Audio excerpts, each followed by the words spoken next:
Hello friends, तो last हमने जहाँ छोड़ा था उसके आगे से स्टार्ट करते हैं। लैंगिक उत्पीड़न का निवारण। तो लैंगिक उत्पीड़न के निवारण के लिए हम वो कंडीशन देखेंगे कि उसका निवारण करने के लिए हम क्या क्या चीज़ों का अनुसरण करें, क्या क्या बातें माने और क्या ना माने। तो किसी भी महिला का कार्यस्थल पर लैंगिक उत्पीड़न नहीं किया जाएगा। उसके नियोजन में अहितकर व्यवहार की धमकी देना, मतलब यह नहीं किया जाएगा। उसके नियोजन में किसी भी प्रकार के अहितकर व्यवहार नहीं किया जाएगा, मतलब कि अगर तुमने ये कहा तो हम ये कर देंगे, मतलब धमकी देना। इसके वर्तमान व भावी नियोजन की परिस्थिति के बारे में धमकी देना, मतलब कि अगर तुमने कहीं बाहर बताया तो हम आपका कैरियर ख़राब कर देंगे, हम आगे नौकरी नहीं लगने देंगे। उसके कार्य में हस्तक्षेप करना तथा प्रतिकूल कार्य वातावरण सृजित करना, मतलब उसको बार बार परेशान करना, वो जो काम कर रही है उसमें दिक्कतें खड़ी करना। उसके स्वास्थ्य व सुरक्षा को प्रभावित करने वाला अपमानजनक व्यवहार करना। आगे है अध्याय 2। अध्याय 2 बताता है आंतरिक परिवाद समिति के बारे में।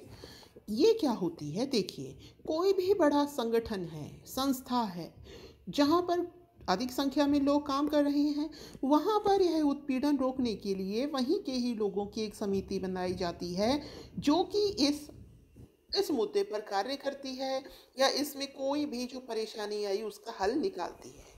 तो किसी कार्यस्थल का प्रत्येक नियोजक लिखित आदेश द्वारा आंतरिक परिवाद समिति नामक समिति का गठन करेगा।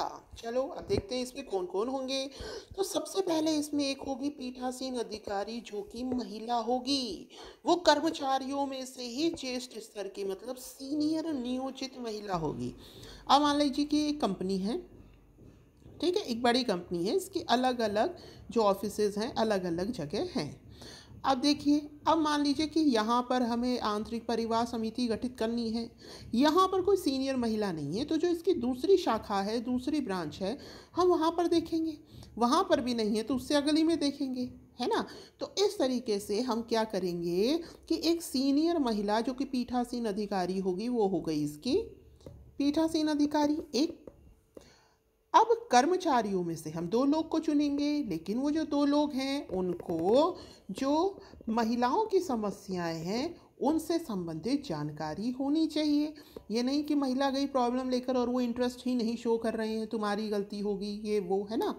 तो मतलब उनकी जो समस्याएं हैं उनकी जानकारी उनसे संबंधित होने चाहिए। 3 हो गए। जो चौथा है, अब मान लीजिए कि ये सरकारी संगठन है, तो एक गैर सरकारी संगठनों में से ऐसा सदस्य जो महिलाओं की समस्याओं के प्रति प्रतिबद्ध हो, मतलब एक हम गैर सरकारी संगठन से ले लेंगे। और अगर कोई गैर सरकारी संगठन है तो वो अपने से ही देखेंगे। इनका जो कार्यकाल होता है दोस्तों, वो 3 वर्ष होता है।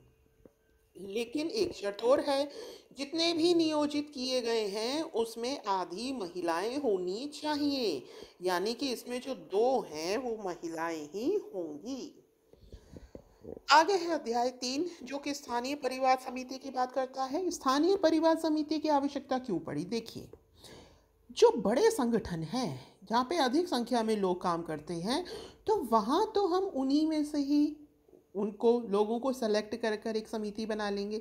लेकिन वो संगठन जो छोटे स्तर के हैं, जैसे कि छोटा स्कूल है, घर में कोई औरत काम कर रही है, ढाबे पर कोई औरत बर्तन मांज रही है, तो इस तरीके से वहाँ के लिए उस अवस्था में हम स्थानीय परिवार समिति का गठन करते हैं।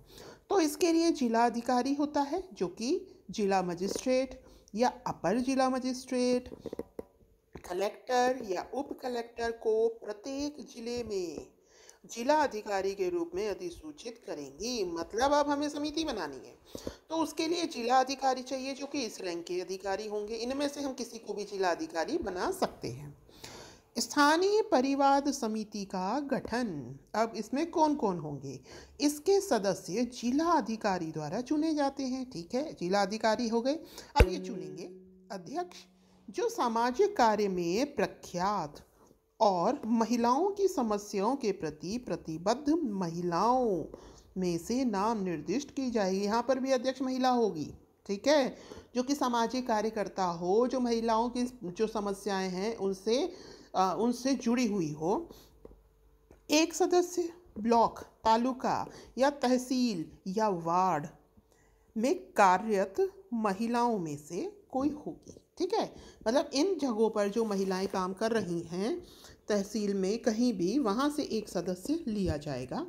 2 सदस्य जिनमें कम से कम एक महिला हो जो लैंगिक उत्पीड़न से संबंधित मुद्दों से सुपरिचित हो। कम से कम एक नाम निर्दिष्ट के पास विधि का ज्ञान हो। अब हमें 2 चुनने हैं, उसमें से ये तो फिक्स हो गया कि एक महिला है, दूसरा पुरुष हो सकता है।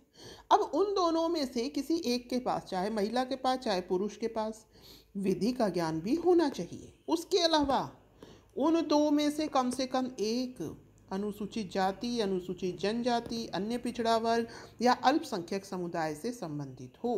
ठीक है ना, 2 महिलाएं भी हो सकती हैं, लेकिन 2 है ना, तो दोनों महिलाएं भी हो सकती हैं। ठीक, लेकिन एक महिला तो होगी ही होगी। ठीक है ना। जिले में सामाजिक कल्याण या महिलाओं और बाल विकास से संबंधित संबंध अधिकारी सदस्य पदेन होगा। ये पदेन सदस्य होगा, जो कि कौन है? जिले में सामाजिक कल्याण या महिला और बाल विकास से संबंधित, मतलब जो इससे संबंधित जो संबंध अधिकारी है, जो सामाजिक कल्याण और महिला बाल विकास से संबंधित है, उसको हम चुनेंगे, जो कि पदेन सदस्य होगा। इन सब का कार्यकाल भी 3 वर्ष होगा। तो देखिए, एक तो अध्यक्ष हो गई है ना, एक अपने अध्यक्ष थे। ठीक, ये भी वही सीनियर महिला। फिर एक सदस्य हमने ब्लॉक, तहसील, वहाँ से एक ले ली महिला। ठीक है ना, तो दो सदस्य इधर ले लिए, तो 4। और 5वां हो गया जो कि सामाजिक कल्याण या महिला और बाल विकास से संबंधित अधिकारी है। ये 5वां हो गया। उसमें 4 थे। आंतरिक परिवार समिति में पीठासीन अधिकारी महिला थी, 2 कर्मचारी थे और एक जो गैर सरकारी संगठन है वहाँ से थे। यहाँ पर एक महिला हो गई, एक महिला तहसील या जो आपके तालुका, ब्लॉक या वार्ड में कार्यरत महिलाओं में से एक चुन ली। 2 सदस्य में कम से कम एक महिला बता दी। एक जो है वो सामाजिक कल्याण या महिला और बाल विकास से संबंधित अधिकारी ले लिया। ठीक है ना, तो यहाँ 5 हो गए। इनका कार्यकाल कितना होता है दोस्तों? 3 वर्ष का। उसका भी 3 वर्ष का था। तो आगे का मैं नेक्स्ट वीडियो में बताऊंगी। इसका टाइमिंग ख़त्म हो रहा है। Thank you, have a nice day.